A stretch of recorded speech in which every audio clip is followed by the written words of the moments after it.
오를 수 있는 시점이라는 게 존재하잖아요. 그 시점을 어떻게 찾느냐. 정말 다른 데서는 안 보여드릴 말씀 안 드리는 겁니다. 진짜로. 와이스트리트니. 저는 이게 임계치에 왔다고 봐요. 투자자들은 이미 다 나왔어요. 광순의 복덕방 이광수 대표님 오랜만에 오셨습니다. 안녕하세요. 와주셔서 고맙습니다. 아유, 별말씀을요. 바쁘시죠 요즘에도? 열심히 살고 있습니다. 아, 네. 그래서 네. 요 뒤에도 또 스케줄이 바로 있으신 걸 제가 알아가지고 또 빨리 시작을 해야 됩니다. 근데 요즘에 진짜 뭐 무료 강연도 하신다면서요? 엄청 바쁘게 지내시네요. 제가 사실은 네. 무료로 강의를 좀 해보고 싶었어요. 오. 그러니까 뭐냐면 많은 분들이 예. 투자를 특히 잘 모르시는 네네네. 분들한테 뭐 부동산 투자라든지 어쨌든 주식하는 방법이라든지 이런 분들을 이런 거를 좀 알려드리고 싶다. 네. 그래서 뭐 이 기자님 잘 아시잖아요. 제가 처음에 나와서 무료 레포트. 맞아. 처음에. 그것처럼 사실은 전 무료를 지향합니다. 그래요? 아니 그 뭐 보시는 분들이야 좋겠습니다만. 그래서 사실 그 무료 레포트는 제가 좀 중지를 해놓은 상태인데 네. 이번에 무료 강의를 한번 시작해 보려고 해요. 3월부터 많은 분들을 모시지 못하지만 언제예요? 요거는 제가 댓글을 올려드릴게요. 네. 제 구체적인 설명보다도 그냥 이런 이런 무료 강의 하니까 여러분들이 네네네. 관심 있으신 분들은 거의 클릭하셔서 들어오셔서 신청하시면 서울 물레동에서. 맞습니다. 근데 저게 이렇게 큰 자리는 아니라고. 아니에요. 100분 들어오실 수 있어요. 딱 100명. 네. 딴 데 가서 그럼 말씀하지 마세요. 안 할 겁니다. 유일해요. 제가 근데 와이스트리트만 보고 한 5명밖에 안 가면 어떡하지? 그럼 이제 다시 와이스트에 안 오는 거죠. 고정 댓글 확인해 주시면 되겠고요. 또 이제 서울 물레동에서 네. 하신다는 거 네. 댓글 확인해 주시고. 이거는 명확하게 인과관계가 낫다. 전 인과관계를 명확하게 좋아하시죠? 분석하는 게 되게 네네네. 좋아하는데 네. 제가 말씀드렸죠. 와이스트리트만 얘기한다. 그래서 아마 부담되는데 이거. 부담된다. 안 오면 와이스트리트 책입니다. 왜냐면 요즘에 확실히 부동산 시장이 안 좋잖아요. 네. 그러니까 사람들이 부동산 쪽 심리가 완전히 얼어붙었더라고요. 여러분 근데 제가 계속 강조하는 게 있지 않습니까? 네. 어떤 거냐면 내 집 마련하고 네. 사실 투자하실 때는 언제 해야 된다? 가격이 하락할 때요. 네. 사람들이 잘 관심 없을 때. 네. 사실은 오히려 그래서 더 관심을 가지셔야 돼요. 근데 참 이게 인간의 심리라는 게 세일하면 음. 안 사요. 맞아요. 맞아요. 근데 이게 뭐 의류라든지 뭐 이런 거는 세일하면은 살 텐데 맞아요. 왜 기펜제 역설이라는 것도 있잖아요. 주식도 그렇고 부동산으로 떨어지면 더 떨어질 것 같아가지고 뭐 예전에 하락장인데 22년도에도 그랬고 막 24년 초나 또 반등할 때 막 그때 막 사람들이 사려고 했고. 그러니까 그 반대가 돼야 돈을 벌 수 있다는 거예요. 그래서 제가 계속 강조하는 것처럼 반대로 돼야 된다. 근데 중요한 게 부동산이 주식과 가장 다른 점은 뭐다? 사용 가치가 있기 그렇죠. 때문에 사용 가치. 사실은 떨어지면 사면 이거는 투자로도 굉장히 의미가 있다. 그런 말씀을 드리는 겁니다. 그 요즘 같은 시장은 실수요자 입장에서는 기회가 되는 시장. 맞습니다. 이제 점점 더 그런 기회가 오고 있다고 보고 있고요. 그래서 여러분들이 훨씬 더 부동산에 관심을 더 많이 가지셨으면 좋겠다. 라는 말씀을 드려요. 이 그래프 한번 보실래요? 이거 서울 아파트 거래량인데 네. 어떤 게 보이세요? 2024년 7월에 거의 8천 건이 넘게 거래되지 않습니까? 그렇죠. 근데 이때는 어땠나요? 가격이 막 오를 때요. 쫓아가죠. 그러니까 전형적으로 부동산도 가격이 오를 때만 사요. 그러니까 거래량이랑 거의 어떻게 보면 이제 선행 혹은 동행. 맞습니다. 예. 그러니까 반대로 이제 거래량이 줄고 있고 이제 말씀 다시 드리겠지만 시장에 이제는 점점 더 위축될 가능성이 높아 보이는데 네. 오히려 반대가 돼야 된다. 싸게 살 수 있는 기회다. 그렇습니다. 예. 네. 근데 인간의 심리가 그렇게 돼야 되는데. 그래서 와이스트리트 보는 거 아니에요? 그 그렇죠. 심리를 이기려고? 그렇죠. 그렇죠. 저희는 또 가치 투자 이런 걸 지향을 하니까. 그렇습니다. 네. 그래서 여러분들이 그 주식도 많이 강의하시고 탐방로트 이런 거 하시잖아요. 네프콘에서. 네네. 근데 그런 걸 필요한 게 뭐냐면 감정을 최대한 제어하고 객관적으로 보려고 그렇죠. 노력하고 그런 데서 기회가 생긴다. 부동산은 근데 투자하기에 더 쉽다. 그런 차원에서는.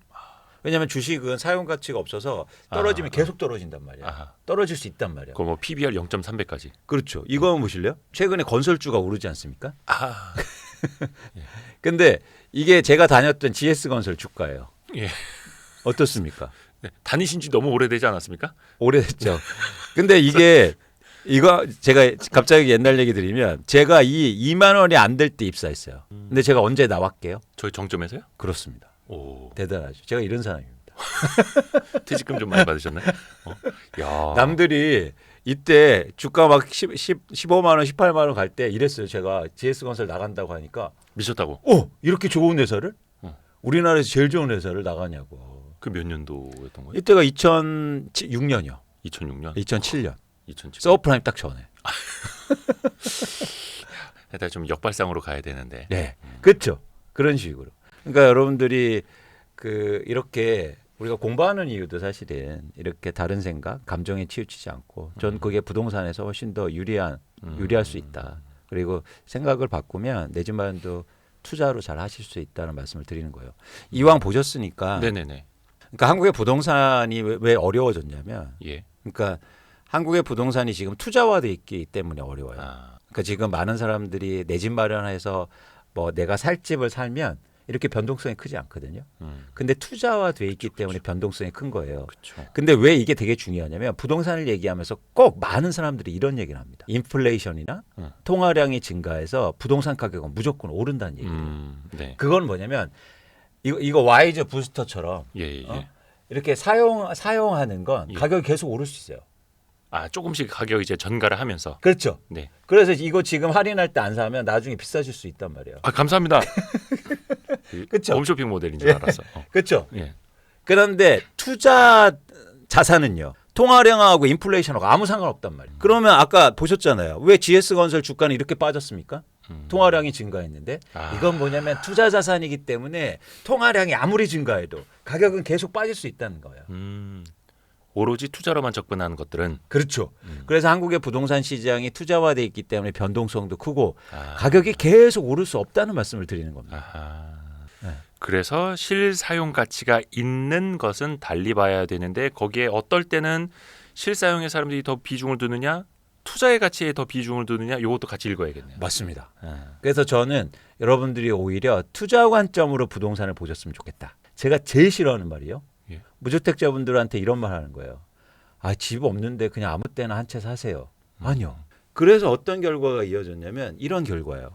이게 뭐냐면 왼쪽부터 볼게요. 네. 노원구 중계그린 아파트. 네. 그다음에 광명주공 3단지. 그다음에 송도. 그다음에 강북구 번동. 네. 동작구 극동. 그리고 마지막에는 판교 보떨마을 1단지 신미주 아파트입니다. 네. 어떤가요? 다 올랐다가 지금 다 빠져 있는 상태예요. 예, 심하게 빠진 데도 있고. 예, 그렇죠. 예를 들어서 이거 보세요. 동작구의 극동 보세요. 거의 13억 정도 갔다가 네. 지금 9억 원이지 않습니까? 그죠? 많이 빠진 거죠. 예. 그러니까 이것처럼 사실 투자로 보면 이렇게 투자 자산처럼 보면 변동성이 읽혀진다는 거예요. 그래서 투자로 보면 여러분들이 부동산 요즘 신문 딱 보세요. 어디 뭐 신고가다 이런 뉴스만 나오죠. 그렇죠. 투자로 보면 그게 의미가 없어요. 하기사 그 주식시장 하락장, 폭락장에서도 상승하는 녀석은 나오니까. 그렇죠. 예. 그러니까 뭐냐면 부동산에서 훨씬 더 우리가 뭘 관심 가져야 된다? 가격이 하락한 거예요. 근데 실사용 가치는 확실히 있는 거. 그렇죠. 그게 투자로 보는 겁니다. 근데 많은 사람들이 막 이 부동산을 인플레이션에다 통화량 무조건 오르는 것만 하니까 그 오르는 것만 얘기해요. 근데 오히려 우리가 더 많이 얘기하고 더 많은 기회가 생기는 건 가격이 하락한 아파트예요. 그러니까 뭐 예를 들어서 40억, 50억 평당 1억, 2억 하면서 막 신고가 찍는 건 그냥 저쪽의 세상이고 그렇죠. 그건 그들의 세상인 거고 일반인들 대부분이 이제 내 집 마련도 하고 똘똘한 한 채로 투자도 겸할 수 있는 것들은 완전히 이제 달리 봐야 된다. 그렇죠. 그래서 여러분들이 뭐 오르는 거에 관심 갖는 게 아니라 오히려 가격이 하락한 게 뭐가 있지? 이런 관심이 훨씬 더 많이 가지셔야 돼요. 근데 다시 처음으로 돌아가면 우리는 반대로 한다 이거죠. 네. 뭐냐면 오를 때만 관심 갖고 그렇죠. 가격이 이제 제가 전망에 앞으로 떨어질 건데 떨어질 때는 더 떨어지겠지 하면서 관심 안 가져요. 이광수 대표가 더 떨어진다고 했는데 무슨 부동산이야 지금 집으로 해서 이렇게. 그래서 올리면 이제 또 제 탓하잖아. 그러니까 항상 저희도 이제 이광수 대표님 네. 출연하실 때마다 이야기를 합니다만 실수요자들은 어떻게 하면 되나요? 지금은 사기 좋은 시장인가? 그거 항상 여쭤보고 있잖아요. 그렇죠. 예. 지금 띄우신 거는 그래서 그러니까 아까도 잠깐 사실은 이제는 어디가 몇 억 올랐다 이런 말씀 많이 하시는데 네네네. 떨어진 것만 보기 시작하면 음. 다른 것들이 보이기 시작해요. 그러니까 예를 들어서 최근에 반포자의 35평이 갑자기 4억 원에 하락합니다. 이런 얘기 안 하죠. 근데 사실 아파트라는 게 뭐 층수라든지 조망이라든지 네. 여러 가지 영향 많이 받잖아요. 맞죠. 네. 맞죠. 근데 우리가 오를 때는 그런 얘기 안 하는 거예요. 아, 오를 때는 뭐 층수하고 이런 얘기 안 하죠. 올랐다만 얘기하고. 그렇죠. 근데 내리는 것도 마찬가지. 그래서 제가 이제는 강조하고 싶은 거는 부동산에는 훨씬 가격이 내릴 때가 더 관심 가지세요. 내릴 때 내 집 마련도 하셔야 돼요. 그리고 또 강조하고 싶은 건 반드시 가격은 내린다. 왜? 투자 자산이기 때문에. 그러니까 투자의 거품이 좀 빠지면서 그렇죠. 근데 다시 오를 수는 있어도 이 시점이 반드시 온다는 거예요. 그러니까 근데 이제 이광수 대표님이 그 말씀해주신 어떤 결을 보면 전반적으로 부동산 시장에 다시 어떤 막 호황기나 활황기로 온다라기보다는 더 빠질 수 있다라고 말씀을 계속 많이 해주시잖아요. 그러니까 더 손이 안 나가는. 예를 들어서 내가 10억에 샀는데, 예를 들어서 한 13억 하던 집을 10억에 샀는데 이거 9억이 되면 어떡하지? 8억 되면 어떡하지? 라는 이제 생각이 드는 거죠. 그래서 이제 또 말씀드리는 거예요. 뭐냐면 그러니까 내가 산 이후부터 더 안 빠지거나 네. 혹은 오를 수 있는 시점이라는 게 존재하잖아요. 그 시점을 어떻게 찾느냐. 빠졌는데 거래량이 증가할 때. 요 이야기는 와이스트리트에서 여러 번 말씀해 주셨습니다. 맞습니다. 예. 맞습니다. 올랐다가 빠지고 좀 횡보하면서 거래량 늘어날 때. 근데 한번 우리가 다시 한번 이제 복귀하고 다시 한번 강조할게요. 뭐냐면 결국 이 자산 시장은 수요와 공급이 만나서 가격을 결정하죠. 근데 아까 말씀드린 것처럼 가격은 하락하거나 오르지 못하고 있는데 거래량이 증가한다는 건 공급은 어떤 상태일까요? 제한이 되어 있는. 공급은 증가할 때요. 공급이 증가하면서 같이 거래량도 느는. 네, 그러니까 공급이 증가해야 거래량이 증가하잖아요. 그리고 가격이 안 오르잖아요. 네네네네. 그러니까 예를 들어서 와이즈 부스터만 생각할게요. 네. 자, 이거를 우리가 그러니까 유통 판매하지 않습니까? 네. 자, 그러면 이제 생산을 많이 하셨어요. 예. 그러면 가격은 오릅니까? 떨어집니까? 일단 그걸 다 팔아야 되니까 가격이 가격 올리기가 어렵죠. 그렇죠. 근데 그런 상황이죠. 그래서 공급이 증가한다는 가격이 하락할 확률이 높은 거예요. 네. 근데 거기다 제가 어떤 걸 말씀드렸어요? 거래량 증가를 말씀드렸죠. 자, 공급은 증가하는데 거래량이 증가하려면 수요는 어떻게 돼야 될까요? 같이 살아나야죠. 그렇습니다. 예. 그러니까 공급도 많고 수요가 많아질 때가 내 집 마련하거나 자산을 사기에 가장 좋은 시점이에요. 아하하. 왜? 같이 만나서 거래가 되니. 그렇죠. 근데 그 다음이 더 중요한 거죠. 그 다음엔 어떻게 될까요? 어떤 변화가 일어날까요? 뭐 공급이 줄고 수요는 늘면은 뭐 올라가는 건데. 그렇습니다. 예. 그 다음 국면은 어떻게 했냐면 공급이 다시 줄기 시작해요. 근데 이런 시기가 오고 있다는 거죠. 오고 있다고요? 네. 그건 뭐냐면 공급을 결정하는 건 매도 물량이기 때문입니다. 근데 지금 매도 물량이 계속 증가하고 있잖아요. 근데 일단은 수요가 살아나지 않는 상태에서 매도 물량만 증가하면은 가격이 하락하죠. 예. 근데 가격이 충분히 하락하면 수요가 다시 들어오니까 들어온다. 그때 집 사자는 거예요. 지금은 아직 아니다. 왜냐하면 지금은 공급만 증가하는 시장이니까. 근데 공급이 증가를 해도 수요가 과연 살아날 것인가? 물론 이제 그걸 가격적인 걸로 봐야 하는데 예전에 말씀해 주신 거는 고점에서 한 30% 정도 하락했을 때 그때부터는 좀 수요가 들어온다라고 말씀해 주셨잖아요. 그거는 어디서 경험했냐면 2022년도에서 경험했어요. 30% 하락하니까 수요가 들어와서 집을 샀다는 거예요. 10억짜리 집이 7억 되니까. 그렇죠. 그래서 그런 시점을 보는데 아까 이제 저희가 이제 하락한 집들 보여드렸잖아요. 네. 자, 예를 들어서 지금 여러분들이 노원구의 중개그린에 관심이 있습니다. 이 아파트가 7억 원에서 거의 5억 원으로 하락했어요. 그렇죠. 예. 그러면 30% 하락한 거잖아요. 예. 그러면 지금 사야 됩니까 말아야 됩니까? 이런 의사결정을 해야 되잖아요. 거래량 봐야 돼요. 그렇습니다. 거래량이 어때요? 별로 안 늘었는데. 안 늘었죠. 예. 빠져도 거래량이 안 된다는 건 어떤 말이에요? 더 하락할 가능성이 있다는 거예요. 더하기 예. 오르기는 힘들겠다. 그러면 지금 집을 이 중개그린을 볼 이유가 없는 거죠. 근데 계속 보는 거죠. 똑같습니다. 예를 들어서 이제 광명시가 재건축 때문에 엄청 떴거든요. 네네네. 근데 마찬가지로 주공 3단지 같은 경우에 막 떠서 7억 원까지 거래가 됐어. 근데 거의 4억 원으로 지금 빠지지 않습니까? 똑같이. 근데 자, 이거는 거의 40% 빠졌잖아요. 예. 그럼 이거 사야 됩니까 말아야 됩니까? 저기 거래량을 봐야 되는 거예요. 느는 거예요, 많은 거예요. 너무 지금은 이제 안 늘고 있죠, 아직. 아직. 예, 의미 있게. 이제 거래량이 증가하는 구간이면 사야죠. 근데 이제 부동산이라는 게 주식처럼 거래량이 수수수수 늘어나는 게 아니라 어떤 한두 건이 빵빵 되면서 가격 튀어버리고 그 다음에 거래량이 생기는 경우도 있잖아요. 그런데 예. 이제 최근에는 그랬는데 이게 진짜 그런 근본적인 변화가 일어나면 추세적으로 증가하는 구간이 나옵니다. 추세적으로. 예, 예. 그게 언제였냐면 2012년, 13년도였어요. 12년, 13년. 네. 그러니까 우리나라 집값이 정확히 바닥이었어요. 예. 그러니까 그런 현상이 앞으로 분명히 나옵니다. 그러면 그 신호는 이제 뭐 가격하고 거래량을 보면 되는데 결국은 그 거래량을 움직이는 무엇인가가 생긴다. 근데 그때부터 이제 수요가 들어온다라는 건데 그렇죠. 그게 일종의 정책이 될 수도 있는 거잖아요. 예를 들어서 24년 초부터는 뭐 특례 대출 같은 게 또 많이 일어났고 그러면서 집을 안 사던 사람들 또 30대도 많이 들어오면서 바닥은 만들어졌고 또 그런 게 될 수 있을까요? 그럴 수는 있는데 그 정책으로 만들어낸 시장은 되게 짧아요. 그러니까 근본적인 변화, 이 시장의 변화를 일으키는 건 결국 가격이에요.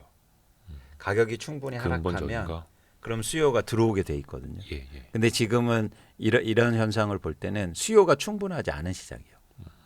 그런데 예를 들어서 아까 말씀하셨듯이 왜 강남의 아파트는 오를까요? 거기는 뭐 항상 수요가 있고. 아니요. 아니요. 공급이 없기 때문이에요. 어떤 공급이냐면 파는 사람이 없어요.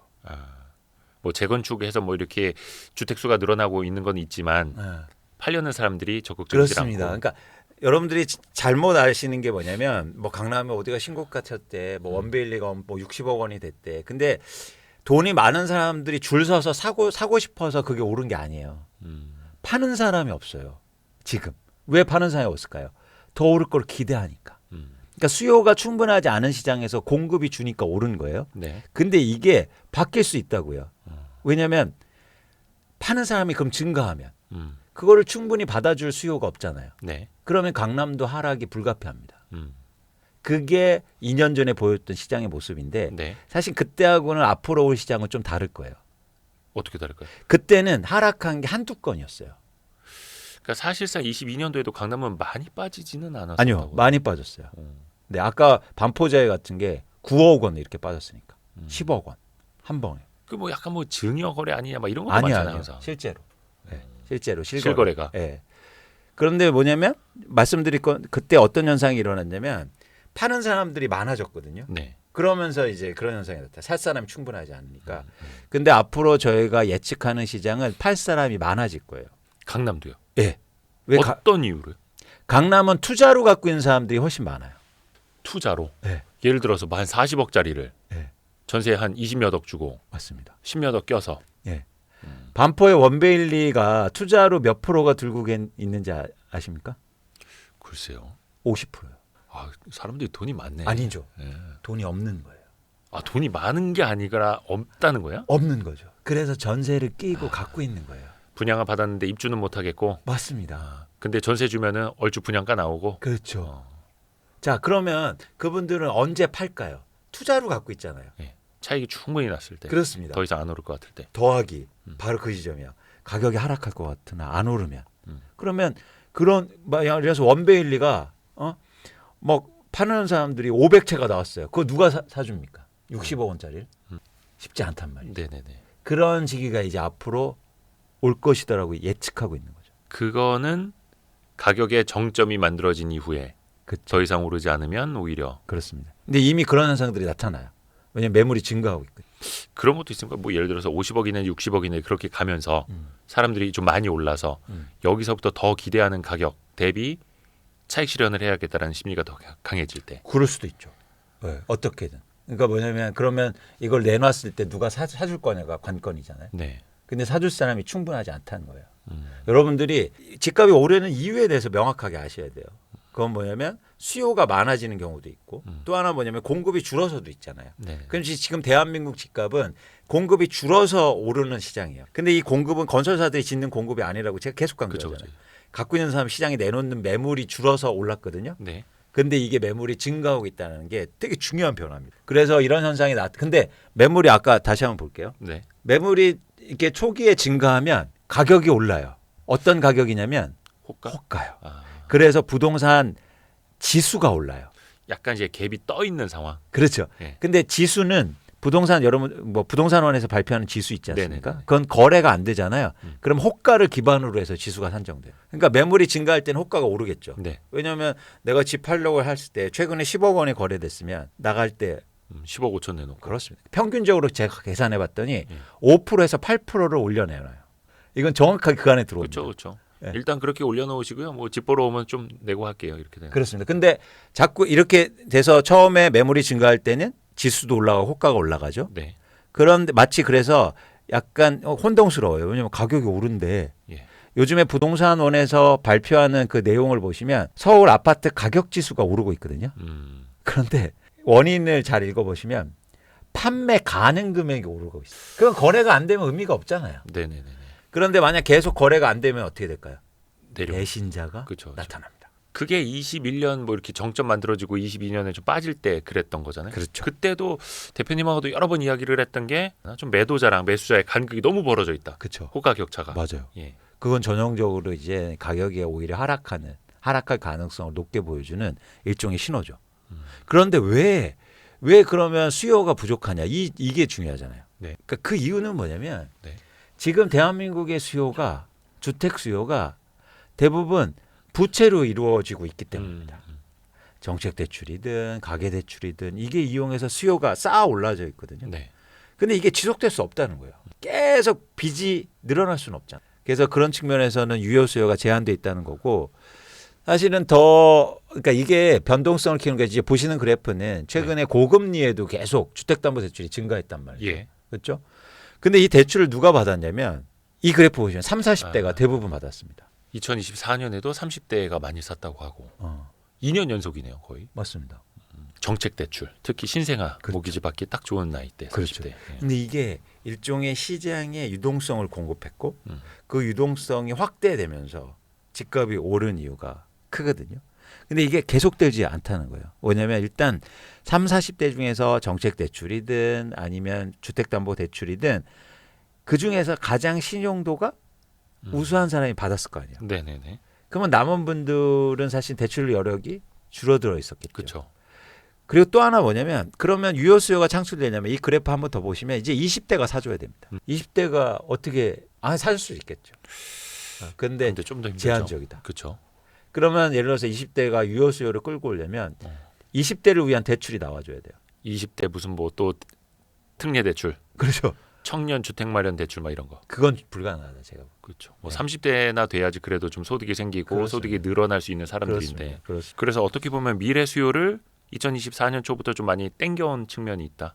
이렇게 볼 수 있는 거죠. 맞습니다. 그래서 수요가 이렇게 줄어든 상태에서 매물이 증가하면 그러면 집값 하락은 불가피하다는 거예요. 그래서 올해 하반기로 갈수록 이런 현상이 좀 더 커질 거고 그래서 집값이 떨어질 수 있다. 떨어질 가능성을 높게 본다. 그러면 그때 내 집 마련하자. 이 말씀을 드린 겁니다.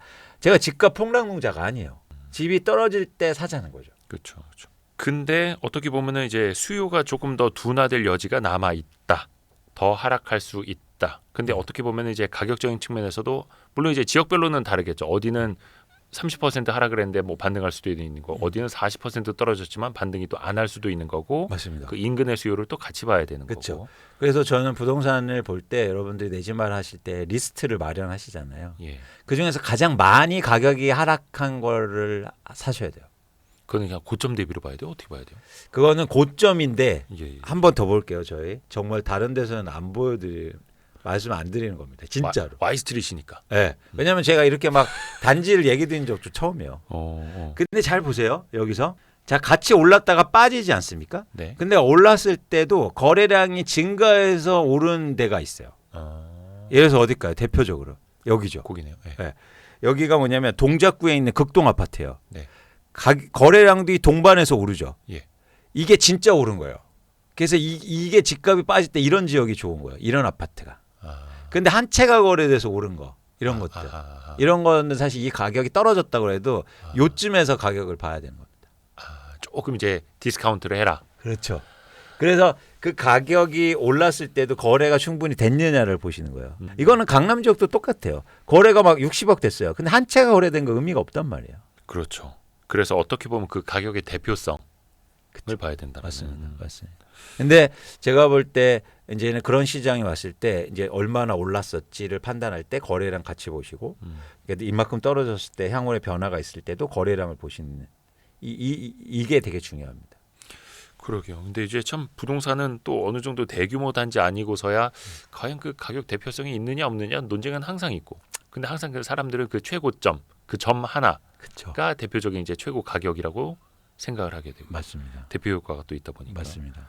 저게 무슨 차입니까? 제가 재밌는 걸 알려드릴 텐데 이제 네. 또 하나 말씀드릴 게 뭐냐면 이제 올해 하반기 시장하고 뭐 향후의 시장을 전망할 때 제가 다른 전문가 분들이나 시장 전망하시는 그런 기관이나 가장 다른 점이 하나 있어요. 네. 그러니까 다른 데도 이제는 시장 전망이 조금씩 바뀌어요. 왜냐하면 가격이 하락할 수 있다. 예. 이렇게 바뀌고 있는데 유일하게 안 바뀌는 게 하나 있어요. 뭐냐면 강남은 버틸 것이다.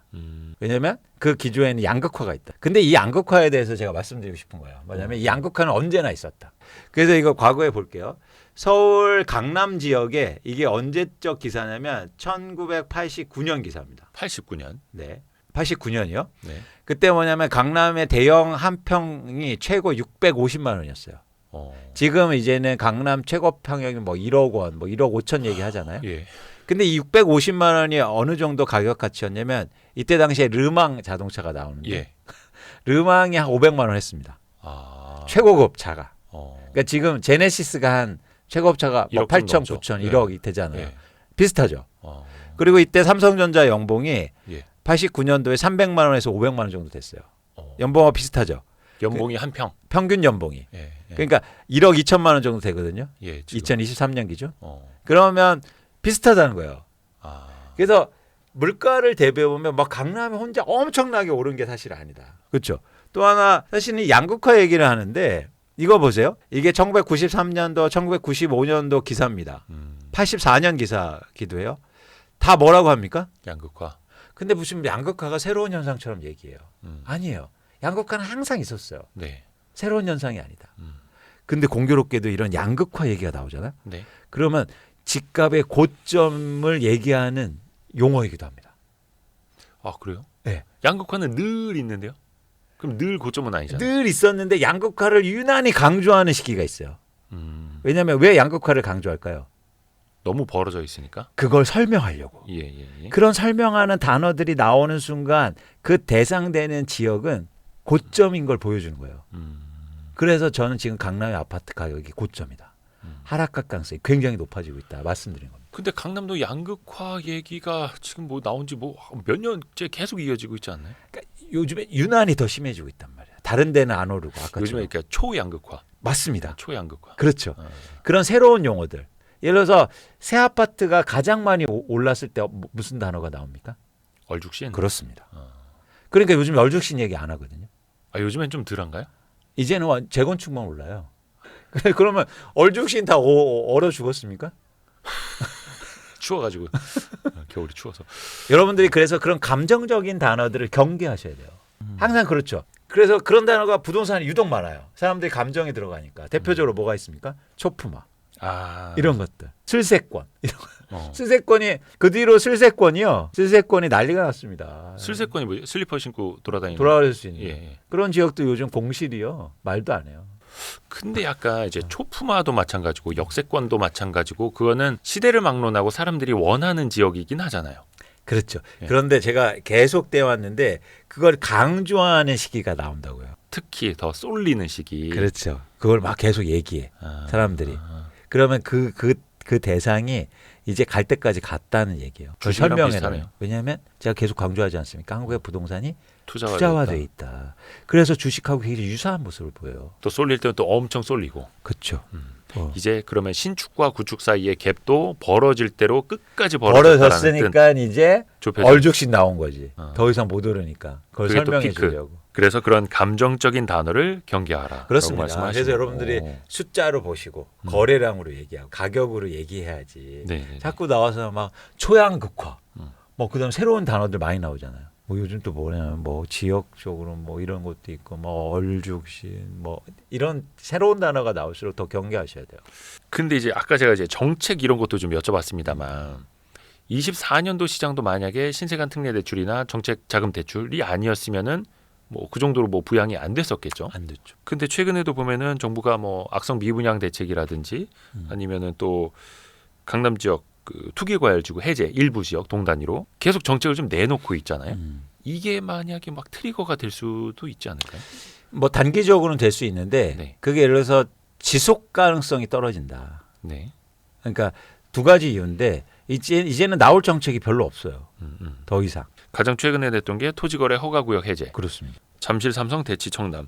네. 근데 요거 나오고 나서 바로 거의 기다렸다는 듯이 집주인들이 매물을 걷어들이고 있다. 너무 당연하죠. 호가를 더 올리고 있다. 맞습니다. 요거는 뭔가 좀 집값이 더 꿈틀할 수 있는 그런 기재는 안 되는 거예요? 기재는 되는데 중요한 게 누가 사주냐는 거예요. 그러니까 호가는 오를 수 있죠. 예. 근데 그걸 누가 사줄 거냐. 사주면 이제는 제 예측이 틀린 겁니다. 그런데 사줄 사람이 많지 않을 거다. 일시적으로 한두 채가 거래돼도 의미가 없다라고 저는 보는 거고. 아, 추세적으로. 예, 지속 가능성이 떨어진다. 그래서 사실 이게 호가 오르는 거를 너무 과잉해서 저희가 해석하면 안 된다고 저는 보고 있습니다. 당연하죠. 왜냐하면 규제가 풀렸으니까 집을 갖고 있는 사람들은 호가를 올리는 게 너무 당연하지 않습니까? 그렇죠. 그렇죠? 예. 근데 또 호가가 더 뜨면은 수요자들과의 어떤 갭이 더 벌어진다. 그렇죠. 그래서 이제 거래가 더 줄 겁니다. 근데 이제 토지거래 허가구역에서 해제가 되면 집을 사기에도 용이해지고 갭 투자도 가능해지고 하니까 막 수요가 더 이렇게 들어오는 요인이 되지 않을까요? 그럴 수는 있는데 그건 그러니까 갭 투자라든지 투자자한테 풀어준 거 아니에요. 예. 근데 투자자의 속성을 이해하실 필요가 있어요. 투자자는 예를 들어서 사세요 하면 삽니까? 언제 사나요? 더 올라갈 것 같은데. 돈이 될 때 사는 거죠. 그런데 그걸 이해를 못 하시는 거예요. 뭐냐면 예를 들어서 우리가 갭 투자 얘기를 많이 하지 않습니까? 예. 그러면 전국에서 전세 매매 비율이 가장 높은 곳이 어딜까요? 전세 매매 79%가 있어요. 그러니까 무슨 얘기냐면 집값이 1억 원인데 2천만 원 주고 살 수 있는 지역이 있다고요. 충북입니다. 네. 그러면 충북에 막 투자자가 몰리나요? 그건 아니다. 오히려요. 전세 매물이 낮은 곳에 투자자가 사요. 왜요? 가격이 상승이 더 중요한 거예요. 내 돈이 얼마나 쓰는가가 중요한 게 아니라. 물론 이제 전세 가격이 집값을 밀어올린다는 얘기도 있습니다만 꼭 그거는 아니고 절대. 투자자는 갭이 좀 벌어져 있더라도 내가 산 가격보다 더 오를 것 같을 때 가격 상승 기대감이 클 때 오른다는 거예요. 그걸 이해하실 필요가 있어요. 그러니까 투자자가 지금 이제 이 지역은 투자자가 사도 됩니다라고 해서 투자자가 몰릴까요? 아니요.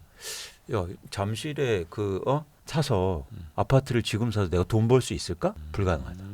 그런 사람들이 많지 않다. 지금 가격에 사서 내가 돈을 벌 수 있을 것인가? 예, 예. 그리고 또 하나 뭐냐면 가장 큰 걸림돌이 있어요.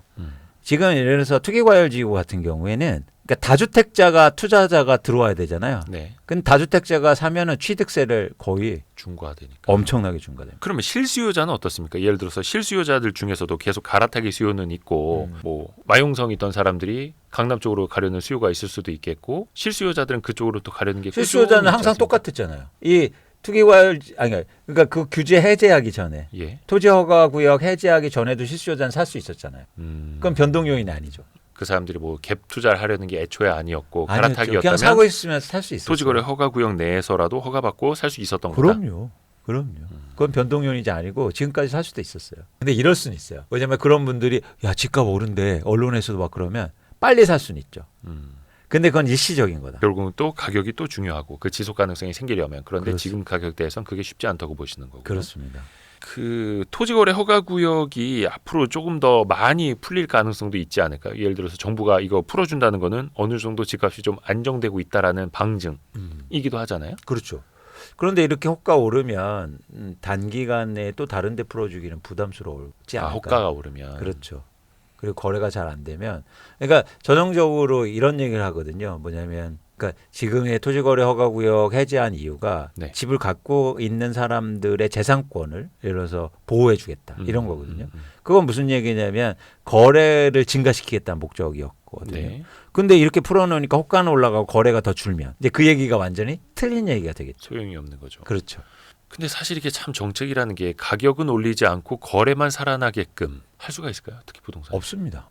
네, 없습니다. 근데 또 이걸 뒤집어서 생각해 보면 지금 이제 갈아타기 하시려는 분들도 집이 좀 팔려야 갈아타기를 하는데 그렇죠. 지금 거래량이 좀 얼어붙고 있고 그렇죠. 서울도 얼어붙고 있는데 뭐 다른 지역은 더 심할 테고. 그러니까 우리나라 집값의 가장 큰 원동력은 뭐냐면 갈아타기예요. 그러면 뭐냐면 밑바닥에서 변화가 일어나야 돼요. 밑바닥에서요? 네. 그 밑바닥이 어디요? 그러니까 무주택자가 예를 들어서 영등포구에 집을 사줘야 네. 영등포에 있는 사람들이 팔고 뭐 마포로 가고 그렇죠, 그렇죠. 마포인 사람이 팔려야 음. 강남에 가는 구조예요. 네. 그러니까 이거는 바닥에서 변화가 일어나야 돼요. 그래 갈아타기가 가능하잖아요.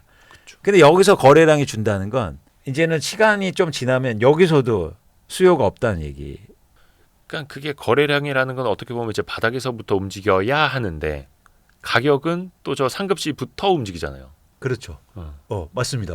그래서 이제는 후행적으로 움직이는데 중요한 게 이런 지금 이제는 이 바닥에서 일종의 이 바닥에서 형성이 안 되면 불가피하게 상급지도 하락할 수밖에 없다는 거예요. 그 시차가 수요를 필요하죠. 같이 이제 맞춰주지 못한다면. 그렇죠. 그런데 반면 상급지는 더 위험한 게 뭐다? 위험이란 용어는 사실 아니고 그러니까 변동성이 클 수 있는 게 뭐냐면 투자로 많이 갖고 있다는 거예요. 내 집을 갖고 있으면 네. 내 집에 거주하고 있으면 가격이 하락한다고 팔지 않지 않습니까? 그렇죠. 뭐 거기서 쭉 살 거라면. 근데 투자로 많이 갖고 있으면 야 가격이 하락한데 경기가 안 좋대. 그리고 뭐 가격이 내가 그동안 이거 돈은 많이 올랐는데 가진 건 없잖아요. 그럼 팔아야겠다. 이런 사람들이 많아질 수 있다는 거예요. 그렇죠. 그렇죠? 매매를 하고 아니면 그냥 전세로 살든지. 맞습니다. 근데 참 이게 거래량이 좀 그래도 나아지기는 해야 되는데 거래량과 또 가격을 분리해서 볼 수도 없고 재산권 보호 또 거래 이동의 자유를 위해서는 또 거래량이 또 생겨야만 좋은 거고 근데 그러려면 또 가격이 꿈틀댈 거고 뭐 쉬운 게 없습니다. 맞습니다. 이게 갈아타기도. 정책은 굉장히 어려운데 여러분들이 그래서 정책은 예측하지 마세요. 정책은 수용하는 거지 예. 내가 정책을 예측하는 건 아닙니다. 대신 큰 방향은 있죠. 예를 들어서 가격이 하락하면 이제 완화책이 나올 거고 가격이 오르면 규제책가 나올 건데 이제 그런 차원에서는 여러분들이 뭐라 할까 그런 큰 방향성은 어느 정도 이해하지만 뭐 정책을 내가 뭐 이제는 압구정동하고 여의도는 토지허가구역 해제할 거야. 그럼 먼저 사놔야지. 이런 정책을 예측해서 행동으로 하시지 마시라. 근데 이제 흐름이라는 걸 보면은 집값이 올라갈 때는 당연히 규제책이 나오고 집값이 떨어질 때는 완화책이 나오는 건 너무나 당연한 거고 그 흐름은 그러니까 사람들이 또 기대 심리는 자연스럽게 또 생기는 것 같고요. 요게 약간 이제 어떤 분들한테 좀 불편한 질문일 수도 있을 텐데 이제 지금 정치적인 불확실성이 되게 큰 상황 아닙니까? 그래서 얼마 전에 뭐 악성 미분양 대책을 나왔을 때도 어떤 언론사에서 그런 기사 썼었는데 코끼리에게 비스켓 주는 격이다. 별 의미 없다. 근데 이거는 정치적인 좀 뭔가 안정성이 생겨야 불확실성이 제거돼야 정부 입장에서 뭔가 과감한 정책을 쓸 수 있는 거잖아요. 또 그게 정권 입장에서는 부동산 경기가 너무 안 좋아도 소비가 줄어드니까 리스키한 거고 그럼 약간 부동산 시장을 살리려는 니즈는 어느 정부가 됐건 다 있을 수 있는 거잖아요. 그렇죠. 그럼 이것도 정책 차원에서는 그럼 앞으로는 그래도 뭔가 좀 완화적인 정책이 나오겠네 라고 기대는 할 수 있지 않을까요? 그러니까 이게 한국의 부동산이라든지 이 건설 산업의 구조가 굉장히 꼬인 게 뭐냐면 네. 일단 첫 번째는 건설 회사들이 그동안 너무 그 일종의 방만하게 경영을 했어요. 그건 뭐냐면 그 이유 때문에 미분양이 나오면 사주고 아하. 건설 경기 안 좋아지면 막 부양시켜 준다고 그러다 보니까 건설사 스스로 어떤 그 경쟁력을 키우지 못한 거죠. 일단 벌려놓으면 된다. 그렇죠, 그렇죠.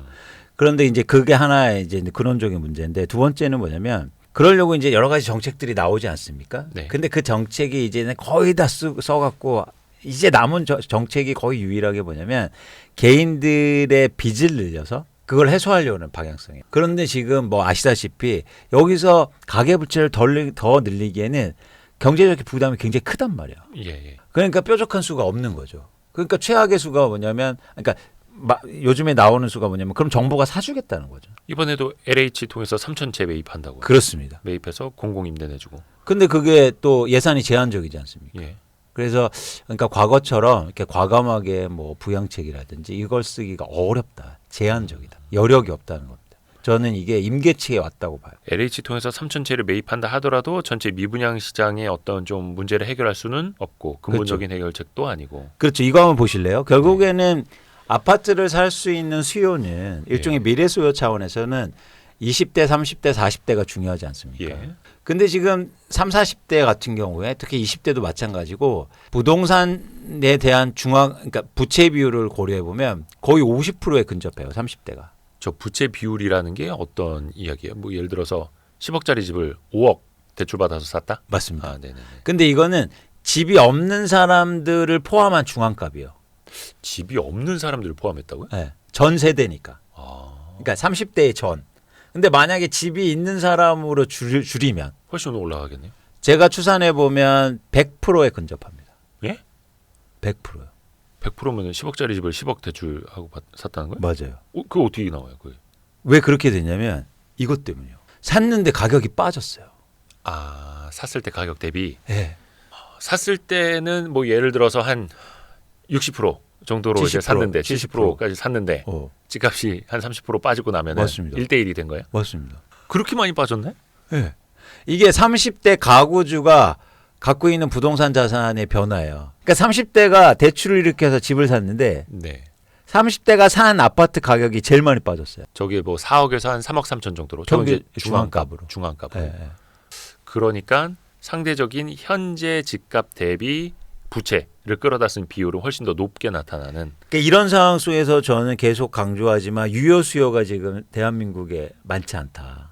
그러면 아무리 정책을 써도 이 유효 수요가 살 수 있는 그런 집, 살 수 있는 사람들이 많을까? 이런 상황인데요. 근데 예를 들어서 이제 정책 모기지 같은 게 좀 더 싸니까 신생아 특례 같은 것도 마찬가지고 2024년부터 좀 이제 거래량도 키우고 집값도 조금 밀어올리기는 했는데 어떻게 보면은 역설적으로 집값이 매우 떨어져서 매력적인 시기에 신생아 특례 대출도 나왔고 그래서 싼 값에 잘 살 수 있었던 사람들이다 24년 상반기까지만 놓고 보면 이렇게 이해할 수도 있을까요? 그러면 아니요. 아까도 말씀드렸죠. 집값을 올리면서 샀다고요. 바닥에서 싸게 살 수 있는 사람들은 몇 안 됐었고 안 될 초창기. 네.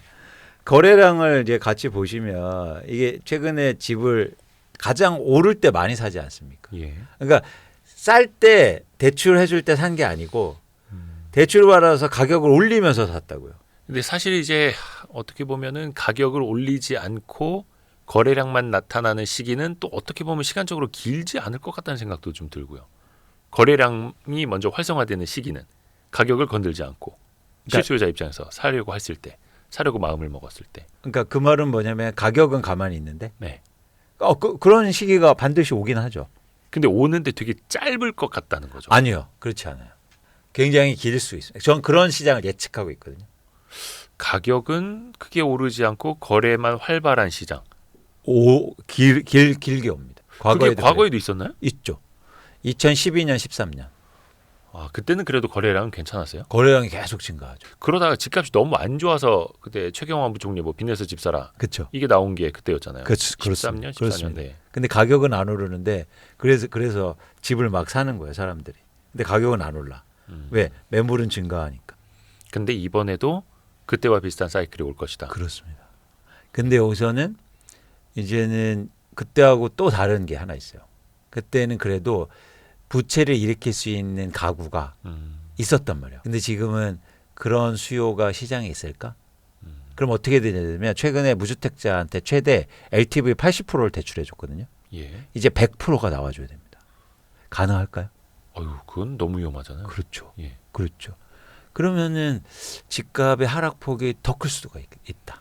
그러니까 이 정책이 특히 대출 정책이 쓸 수 있는 게 좀 많지 않다라고 보는 거예요. 또 이 측면에서 어떻습니까? 우리나라 2025년 경제 성장률이 이제 다 전망을 정부마저도 한은마저도 1%대로 하잖아요. 이제 중요한 건 1%대 후반이냐 1%대 초반이냐 막 이 논쟁인데 이렇게 좀 매크로 환경이 좋지 않은 상황에서는 그러면 또 집값은 더 불리해질 수 있을까? 이게 매크로 환경이랑 집값이랑도 연동성이 어떻게 많이 강한가요? 아니요. 그렇진 않아요. 네. 예를 들어서 2024년도 상반기에 전 세계에서 주가가 가장 많이 오른 지역이 나라가 어딘지 아세요? 미국이요? 아니요. 어디였을까요? 투르키예요. 아, 왜 올랐을까요? 거기 화폐 가치가 너무 많이 떨어져서 인플레이션 때문에. 금리가 막 40% 되는데 주가가 폭등을 했어요. 네네네. 근데 경제가 좋아졌습니까? 경제가 엄청 나빠요. 네. 근데 주가는 오르잖아요. 그 원인은 이제 다시 얘기해 봐야겠지만 중요한 건 뭐냐면 투자 자산은 경기하고 다를 수 있다는 얘기 드리고 싶어요. 제가 강조하지 않습니까? 부동산 투자화돼 있다고요. 예를 들어서 최근에 경기 안 좋다고 그러는데 금값은 왜 오릅니까? 투자로 그러니까 금을 쓰려고 사는 건 아니잖아요. 그렇죠. 투자하려고 사니까 사실 경기하고 무관할 수도 있다는 거예요. 그러니까 물론 근원적인 그 영향을 줄 수도 있습니다. 예를 들어서 경제 성장이 들어와주면 유효 수요가 계속 줄 수 있죠. 근데 그건 장기적인 모습이에요. 장기적인 거는 누구나 예측하기 힘들잖아요. 네. 그래서 2025년도에 경제 성장률이 1% 된다고 해서 집값이 하락한다? 이거는 맞지 않는 얘기라는 거예요. 만약에 다 실수요 중심이고 그러면 영향받을 수는 있겠지만 그렇죠. 투자화되어 있기 때문에 그렇습니다. 거시 경제 성장률이 너무 낮더라도 또 그때 가서 뭐 돈 풀리고 하면은 또 달라질 수도 있는. 그렇습니다. 그 말씀을 드리고 싶은 거예요. 그래서 특히 인구도 똑같아요. 인구가 준다고 해서 가격이 하락한다고 말씀하신 분들이 계시지 않습니까? 그럼 이 얘기도 똑같거든요. 인구가 줄어드니까 요즘 한국 주식 뭐 가장 많이 오르는 거에서 인구가 주니까 삼양식품 주가는 빠지겠지. 이 얘기하고 똑같아요. 그 말이 됩니까? 안 되죠. 안 되죠. 왜냐하면 투자 자산은요. 그거하고는 별개로 움직일 수 있다는 걸 여러분들 인지하셔야 돼요. 그래서 어떤 위기가 와서 극단적으로 마이너스 성장을 하더라도 금리 막 제로 금리 가고 하면 주식시장 막 폭등할 수도 있는 거고. 그렇습니다. 그 부동산도 똑같다. 그렇게 이해를. 똑같다. 그리고 훨씬 더 점점 더 한국의 부동산 시장이 부동산이 그렇게 돼가고 있다. 그래서 여러분들이 그런 이해를 높이는 게 중요합니다. 근데 그 부동산이 예를 들어서 다주택자들이 집을 계속해서 살 수 있었던 상황이 오히려 더 투자화됐었던 없던 시장 아니었을까? 예를 들어서 지금은 다주택자들이 신규로 진입하기는 거의 힘든 상황이 됐잖아요. 맞아요. 그러면 점점 더 투자화된 시장이 실수요자 중심으로 넘어가고 있는 건 아닐까? 예를 들어서 똘똘한 한 수요는 그렇게 움직이죠. 예. 근데 공급이 투자화돼 있다는 거예요. 이미 여러 채 갖고 있는 사람들. 그렇죠. 그 사람들은 이거 그러니까 수요가 실수요는 변하지만 예. 공급이 투자화돼 있다는 거예요. 공급의 지금 대부분을 결정하는 건 투자로 집을 갖고 있는 사람들입니다. 그 사람들이 다 소화되기 전까진 그렇죠. 그래서 이런 거예요. 자, 보유세를 올리면 예. 집을 많이 팔고 집값이 하락할 줄 알았어요. 근데 어떻게 됐습니까? 더 안 팔아요. 왜 안 팔았을까요? 막 1년에 막 수천만 원씩 내야 되는데 집값 상승의 기대감이 높으니까. 그래서 투자자에 대한 이해가 부족했던 거예요. 투자로 이루어지는 공급과 수요에 대한 이해가 필요한 겁니다. 근데 이 기자님 말씀하신 건 수요에 대한 투자자가 정확한 말씀하신 거예요. 투자자가 줄고 있지 않습니까? 그럼 이제 실수요 시장으로 움직이는 게 아닌가요? 수요는 그래요. 근데 공급은 투자가 움직인다고요. 아직도. 수요는 실수요, 공급은 투자 수요. 투자로 갖고 있는 사람들이 결정하죠. 아하. 그러면 그 공급 쪽에서 투자자들의 갖고 있었던 그 포션이 많이 줄어들 때까지는 이 시장이 정화되기까지 시간이 더 걸릴 수 있는 거예요. 맞습니다. 그때까지는 가격의 변동폭이 클 거예요. 거기에서 기회를 찾는 거죠. 그러면 그것도 그 갭 투자자 비율을 봐야 되는 거예요? 아파트 지역별로 뭐 단지별로? 맞습니다. 근데 갭 투자 비율을 어떻게 계산해냅니까? 어떻게 봅니까? 그거? 어렵죠. 예. 2년 동안 그 아파트 단지에 전월세 거래가 몇 건 됐는지를 추산하면 돼요. 너무 정확하죠. 그러니까 전월세 거래, 그러니까 매매 대비 전월세 거래. 그렇죠. 그러니까 예를 들어서 뭐 어떤 아파트 단지가 1000세대예요. 네. 그러면 2년 동안 전세 거래가 250건, 네. 월세 거래가 250건 됐으면 투자 비율은 몇 프로입니까? 50%죠. 네. 500건이 누군가 투자로 갖고 있기 때문에 전월세를 준 거잖아요. 네네네. 그러니까 50%예요. 이 투자 비율이 높을수록 거기에는 투자자들이 많이 그 아파트를 갖고 있다는 얘기입니다. 이게 어디 뭐 이렇게 데이터가 나오고 하나요? 뭐 예를 들어서 아니 계산해봐야죠. 그래도 광수회복덕방에서 이제 그런 지표를 이제 계산해내고 여러분들이 가끔씩 보여드리는 건데 여러분들이 다 하실 수 있어요. 그러니까 지역별로 저기는 아직까지 투자자 비중이 얼마나 많고 저기는 투자자 비중보다는 실수요자 중심으로 되어 있는 아파트고 이런 식으로. 그렇습니다. 그래서 투자자들이 많이 갖고 있는 아파트가 기회가 많다고요. 아, 떨어질 수 있는. 그렇죠.